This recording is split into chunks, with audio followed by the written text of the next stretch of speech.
ریاست ہر سال قیمتی جانوں اور املاک کے ضیاع کے متحمل نہیں ہو سکتی۔ متاثرہ آبادی کو جانی اور مالی نقصان سے بچانے کے لیے بنیادی ڈھانچے کی تعمیر تیز کی جائے۔ گڈ گورننس اور عوامی شراکت پر مبنی ترقی وقت کی ضرورت ہے۔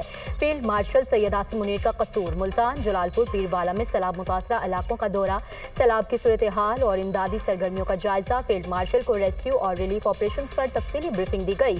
سید عاصم منیر کا سول انتظامیہ اور فوج کے درمیان ہم آہنگی بڑھانے پر زور۔ فیلڈ مارشل کی سیلاب متاثرین سے ملاقات، آبادکاری اور بحالی میں مکمل تعاون کی یقین دہانی۔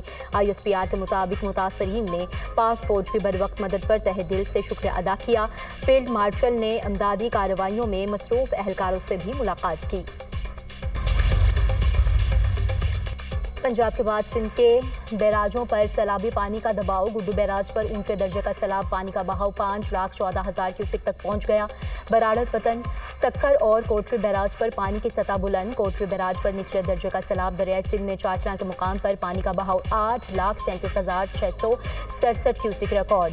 سیلاب سے درجنوں بستیاں زیر آب، کھڑی فصلیں تباہ۔ ہیڈ پنجنت پر انتہائی اونچے درجے کی سیلابی صورتحال برقرار۔ پانی کا بہاؤ 6 لاکھ کیوسک سے زائد ہو گیا۔ علی پور، سیت پور کے متعدد موضع جات سیلابی پانی کی لپیٹ میں آ گئے۔ بڑے پیمانے پر تباہی، زمینی رابطہ منقطع۔ سیلابی ریلوں نے ملتان کو گھیر لیا۔ جلال پور، پیروالا کے بعد شجاع آباد کا بھی برا حال۔ حفاظتی بند میں 250 فٹ چوڑا شگاف پڑ گیا۔ سیلابی پانی تیزی سے شہر کی طرف بڑھنے لگا۔ ٹبی، وینس، ماڑھا، محرم، ڈھورے والا سمیت درجنوں بستیاں ڈوب گئیں۔ ہزاروں شہری گھر بار چھوڑ کر مال مویشیوں سمیت محفوظ مقامات پر منتقل۔ سینکڑوں افراد کی سیلابی پانی میں پھنسے ہونے کی اطلاع۔ ریسکیو بوٹس کے ذریعے انخلاء کا عمل جاری۔ لیاقت پور اور منچن آباد میں سیلاب نے ہر شے عملیہ میٹ کر دی۔ گھر بار تباہ، فصلیں ڈوب گئیں۔ 35 موضع جات میں پانی کے ڈیرے۔ میلسی میں ہیڈ سائفن کے مقام پر پانی کی سطح کم ہونے لگی۔ سیلاب زدہ علاقوں میں 6 سے 8 فٹ تک پانی جمع۔ میلسی، خیرپور، ٹرامی والی اور کہرور پکا میں تاحد نگاہ پانی کی یلغار۔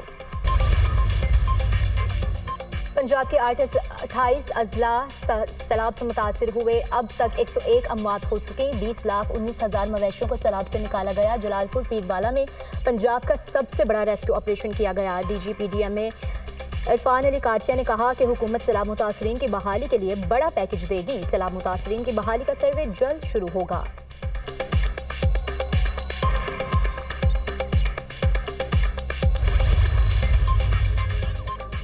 سینئر صوبائی وزیر مریم اورنگزیب کے سیلاب متاثرہ علاقوں کے دورے۔ مریم اورنگزیب کی نگرانی میں علی پور میں امدادی آپریشن، سیلاب متاثرین سے ملاقات، ٹینٹ تقسیم کیے۔ مریم اورنگزیب کا لاتی ماڑی اور سیت پور کا ہنگامی دورہ۔ حکام کی پنجنت پر سیلابی صورتحال اور متاثرہ علاقوں سے انخلاء آپریشن پر بریفنگ۔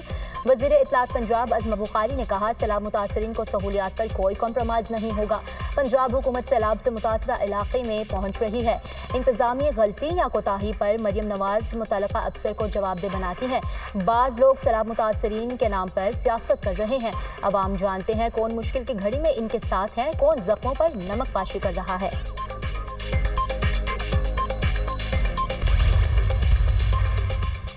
برباد ہو گئے۔ سیلاب نے کہیں کا نہیں چھوڑا۔ سیلاب سال بھر کی محنت ضائع ہونے پر کسان غمزدہ، گھر سے بے گھر ہو گئے۔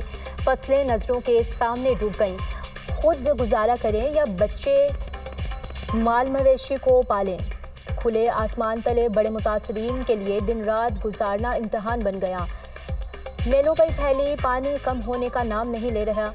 علی پور، سیت پور، شجاع آباد، اونٹ شریف میں سیلاب متاثرین کا حکومتی امداد نہ ملنے کا شکوہ۔ سیلاب کے کنارے سڑکوں پر بے یارو مددگار پڑے ہیں۔ ہمارا اللہ ہی حافظ ہے، متاثرین کی دعائی۔ صدر مملکت آصف علی زرداری کی چینی حکام سے ملاقاتیں۔ دو طرفہ تعاون کو سیاسی، اقتصادی اور ثقافتی شعبوں میں بڑھانے پر بات چیت۔ ممبر پولیٹیکل بیورو اور وزیر پبلسٹی نے کہا کہ صدر آصف علی زرداری اور شی جن پنگ نے پاک چین تعلقات میں قیادت فراہم کی۔ دونوں ممالک ہمیشہ مضبوط بھائیوں کی طرح رہیں گے۔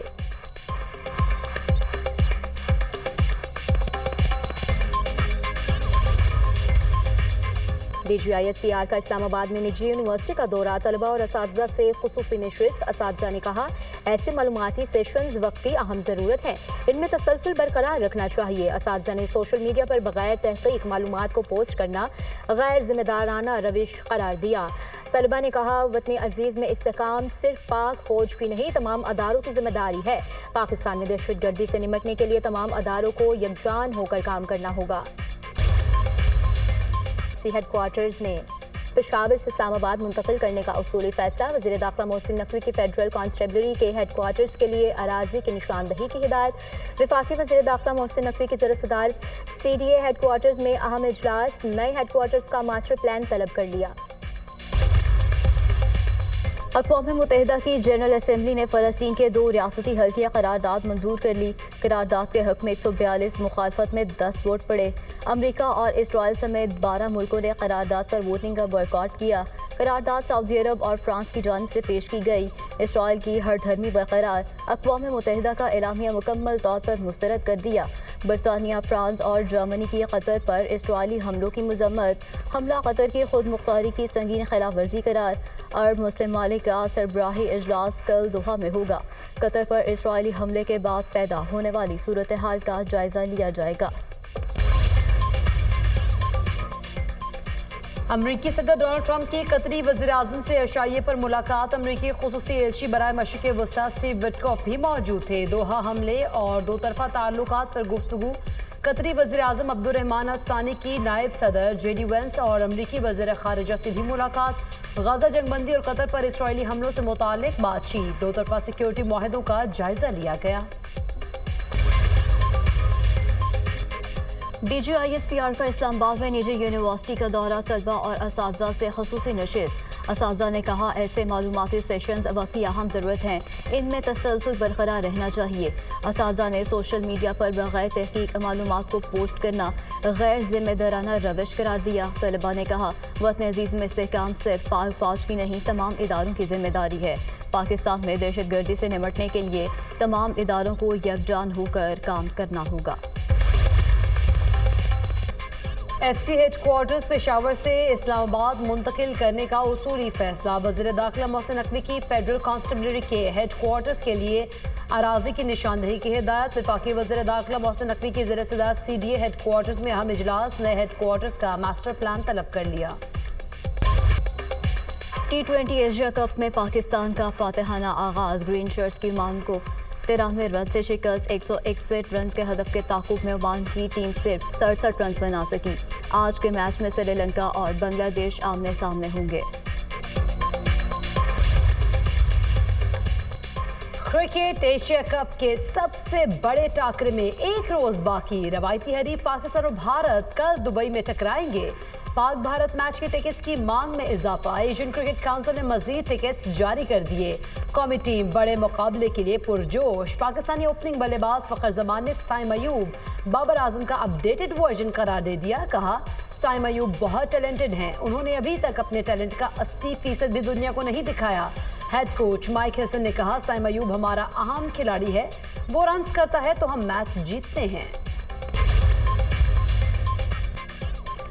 روس کے ساحلی علاقے میں 7.4 شدت کا شدید زلزلہ. علاقے میں سونامی وارننگ جاری.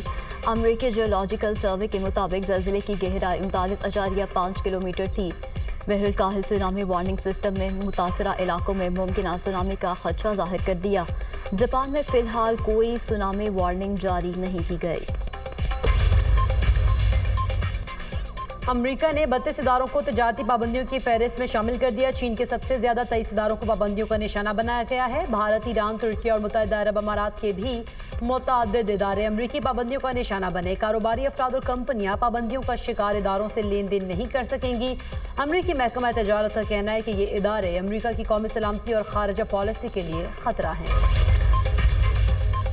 چارلی کرک کے قاتل کو گرفتار کر لیا گیا. یوٹا کے گورنر کے مطابق ملزم کو اس کے اہل خانہ نے خود پولیس کے حوالے کیا. رابنسن کو لگتا تھا چارلی کرک نفرت انگیزی پھیلا رہے ہیں. رائفل حملے کی جگہ سے برآمد کر لی گئی. نیپال میں عام انتخابات 5 مارچ 2026 کو ہوں گے. سابق چیف جسٹس سشیلا کرکی عبوری وزیر اعظم مقرر. 73 سالہ سوشیلا نے حلف اٹھا لیا تمام جماعتوں کو ساتھ لے کر چلنے کا عزم. نیپال میں حالات معمول پر آنا شروع. کرفیو میں نرمی. بازار کھل گئے. متعدد سڑکیں بحال. نیو یارک کا میئر بنا تو اسرائیلی وزیر اعظم کی گرفتاری کا حکم دوں گا. نیتن یاہو کی امریکہ میں گرفتاری ظاہر کرے گی. نیو یارک عالمی قوانین پر عمل کرتا ہے. نیتن یاہو جنگی مجرم ہیں جو غزہ میں نسل کشی کر رہے ہیں. ڈیموکریٹک پارٹی کے میئر کے امیدوار زہران ممدانی کا نیو یارک ٹائمز کو انٹرویو. نیو یارک شہر کے میئر کا الیکشن 4 نومبر کو ہوگا۔ موجودہ میئر ایرک ایڈمز کے میئر الیکشن سے دستبردار ہونے کا امکان۔ امریکی صدر ڈونلڈ ٹرمپ کہتے ہیں زہرا ممدانی نیو یارک کا میئر بننے میں کامیاب ہو جائیں گے۔ اسرائیل کے مظالم جاری، شمالی غزہ اور غزہ شہر پر حملے، مزید 65 فلسطینی شہید، 356 زخمی، غذائی قلت سے بچے سمیت 7 افراد شہید، شہداء کی مجموعی تعداد 64,718 ہو گئی۔ غزہ میں انسانی بحران مزید سنگین ہوتا جا رہا ہے، اسپتال زخمیوں سے بھر گئے، طبی سہولیات ناکافی ہو گئی۔ اسرائیل کے فضائی حملوں سے رہائشی عمارتیں ملبے کا ڈھیر بن گئیں۔ امریکی وزیر خارجہ مارکو روبیو آج اسرائیل کا دورہ کریں گے۔